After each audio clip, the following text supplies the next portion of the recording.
I'm going to attempt to get a fire going with this Essie tool this morning, using the fire steel this time.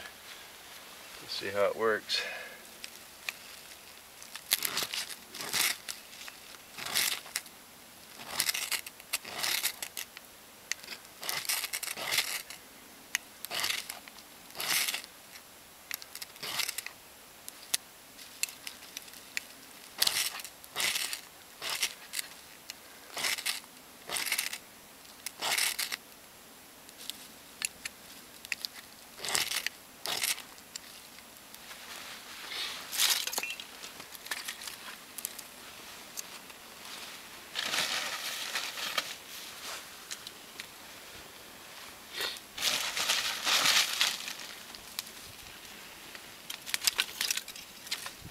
I have some really good fatwood curls here, but they go up really fast, so that's why I put some bark on there too.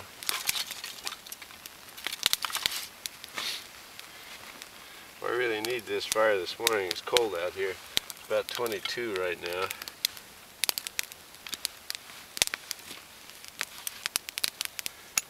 But the Essie tool worked really good, both last night and this morning.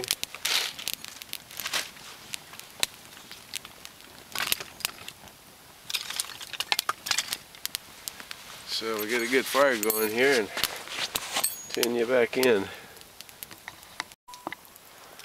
Well, all is good. I got a fire going. It's kind of cool for a while. Got the coffee made. All is good. I decided to take my tripod apart because I was running out of wood. So got some nice poles for wood now, and got a good warm fire here. I'll probably take a hike later and kind of see what's around here more. I've investigated that way and kind of want to go over this way a little bit more, but just trying to keep warm right now. It's gone up to 24 I think now, so temperature's rising, the sun's rising. So it was a good night, slept good. Fire went out at 3. Good idea to have this long bed here. You got to keep the nice big poles in it though to make any good. But now I got a concentrated heat, I got to be right in front of it. With the other one, it kind of reflected all the way back, which was nicer. But I don't need that this morning.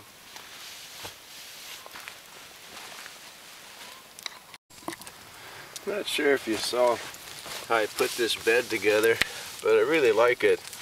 I have a wool blanket underneath my sleeping bag, and then I have the big foam pad, and then another wool blanket for insulation, and then plastic, and the plastic covers the poles that I put, and I put a post in each corner to hold the poles from rolling through, and that way I didn't have to tie anything.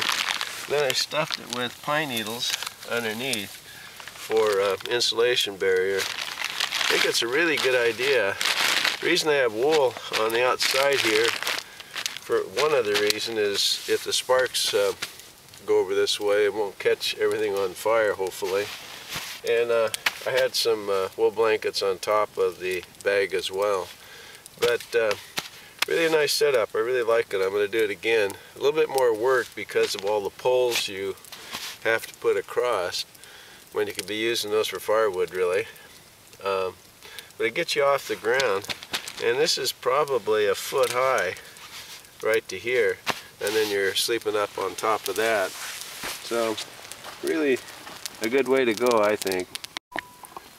I got my fire going this morning, and I'm playing with the knife that Bill Siegel made, and he adapted it to a camp knife. It used to be a cutting competition knife, 1/4 inch at the spine all the way back, has a front lanyard to put your hand in if you want to, and been playing with it, making some curls.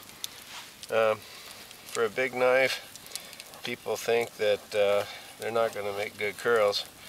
And it's all in the wood and how you do it, really. Any knife can make curls. Some knives are better, gotta admit, but this one's doing a fine job in making these curls.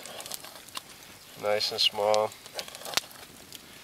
thin pieces that you could light with a fire steel, no problem. Nice curly type ones. It's of course, doing the fine stuff is obvious.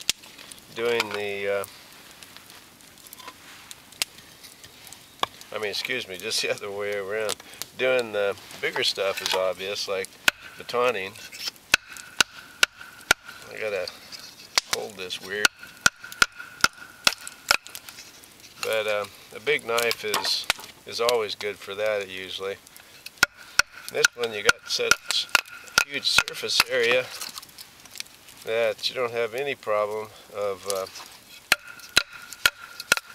getting it to go down. But I'll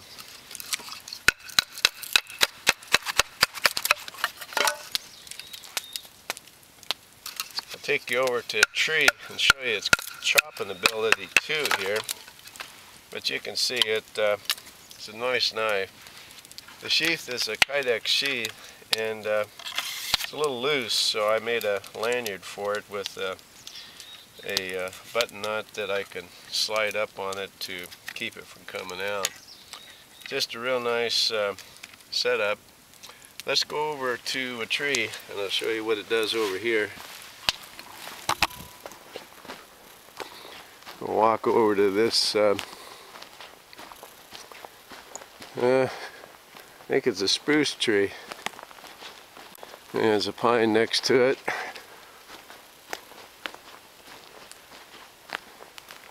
I got the tripod kind of low here, but you can see it work, I think, just the same. Yeah, it's quite a cutter.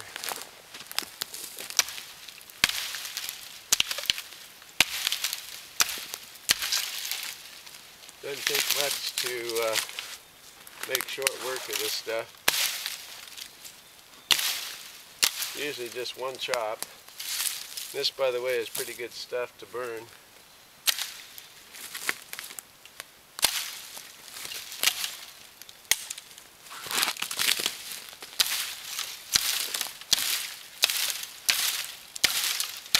Got a springy piece.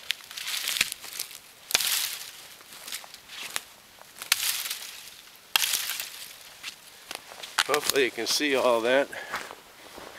I think so. Anyway, good chopper that way.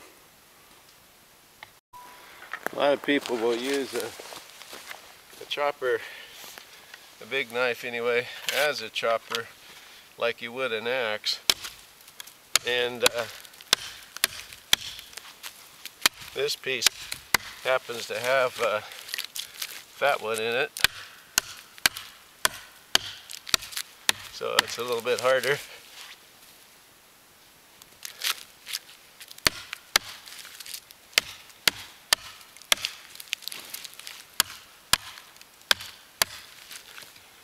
If you can cut fat wood like this, you got a good knife. And I have to get a piece of paper and show you. Oh yeah, how good it cuts still, but you can see it does a good job on chopping.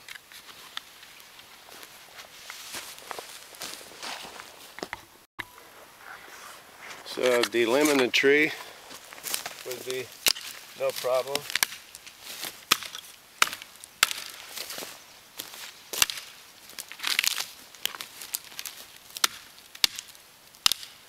This stuff's pretty strong.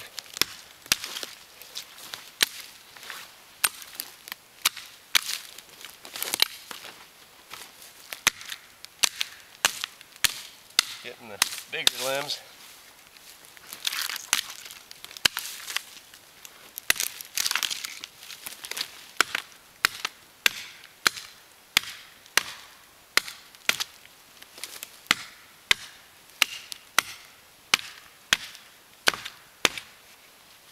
This one's underneath. There we go.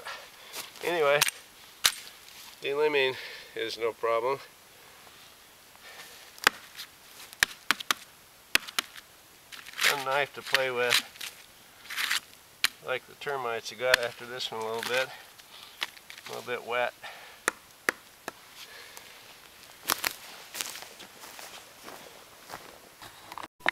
Okay, we've been chopping and doing a lot of woodwork with this thing. Just to show that it's really sharp still, take this piece of magazine paper here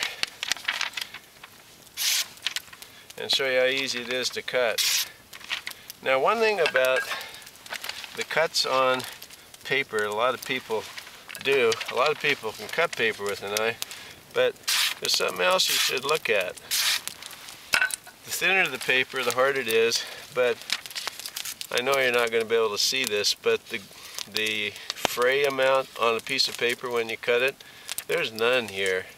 There's none little fuzzy stuff sticking up.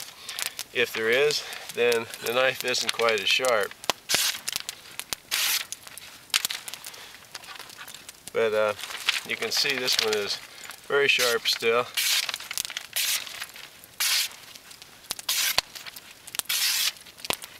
Cutting up a perfectly good magazine piece of paper. Anyway, throw it in the fire. A good knife. One thing you have to be careful about with a knife around a sleeping bag or air mattresses is to always keep it sheathed. I mean, that's a good point no matter what you're doing.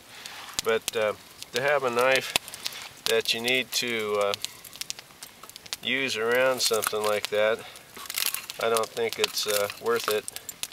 You need to practice knife safety. I was going to do some shavings here, but I can't find a piece. There we go. One thing about a big blade and doing shavings, curls, is that you got a lot of blade to use, so you can slide it a long ways if you want to do a nice long cut like this. Anyway, Bill Siegel knife. Actually, I don't think there's any others like this that he's made. Some like it, I mean, but this is one of a kind. He redid the tip on this one. Just a great knife. It has a horse mat, a horse stall mat, rubber handle, huge advantage in gripping. And with this lanyard hole in the front, in the cutting competitions that's required, and you have to put your hand in there, so if you drop the knife, it stays right there. Anyway, the blade is about, well, at least 1.5 inches width, and sometimes that's a disadvantage in doing small things. Like gutting a fish would be a little bit hard. Things like that are really delicate, but doing most of your bushcraft chores, this is a great knife. And if you want an all-in-one knife, I would have to pick something like this that does most everything. This knife is also made by Bill, and it's my go-to knife as well. It can't do the cutting that the big knife can, the chopping type stuff, but it's a great all-around knife just the same. But if I was going to use an all-around bushcraft knife, I think this one here would be it.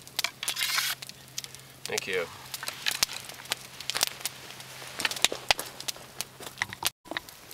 So I forgot to test the SE tool for the bow drill socket piece. So let's try it. I'm getting really hot by this fire here, so I don't know how this is going to work. I'm too close to it, but I got it already set up here. Let's see if we can make a coal. Phew. My face is really close to this.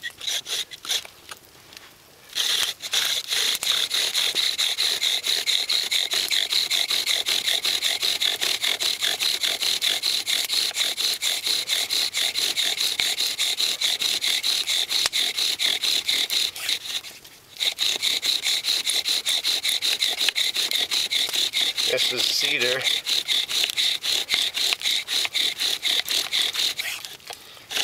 my spring quite tight it now. I think it got cold though.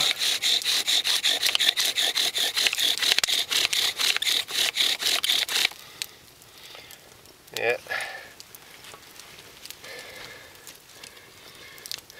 This is western cedar. I got up here in the mountains. Let that grow into coal a little bit and show you better.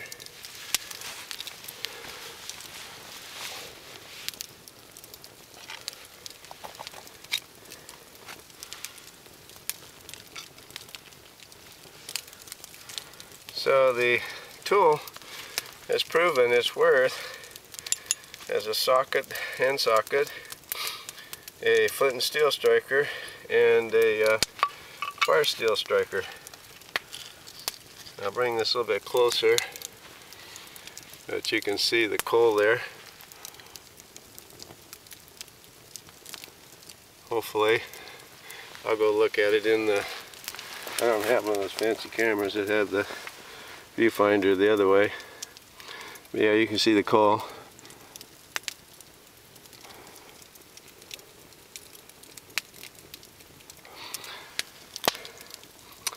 Anyway, good for the SE tool. Taking a little hike down to the creek area, and I don't know, the mountains never show up that well, but let me see if I can zoom in. This is Broken Top. Yeah, that looks good.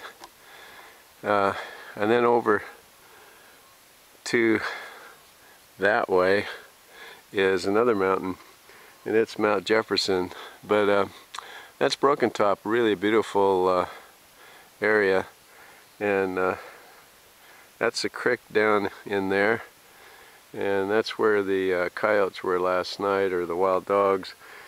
They didn't sound like coyotes, the yippy sound of a coyote. They were more of a screaming howl, which I don't know a whole lot about the difference, but I know coyotes, when they yell or bark, and it just didn't sound like them. Anyway, little walk this morning to check out tracks and things like that. Having fun. Okay, I'm walking up into the burn area more, and right straight ahead is Mount Jefferson. Gorgeous mountain.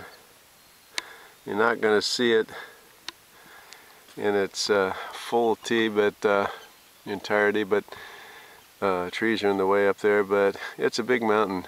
It's Mount Jefferson. And out, I saw some red-headed woodpeckers just a minute ago. I'll try to get a shot of them, working on all these dead trees around here. But beautiful area, even if it is a burned area.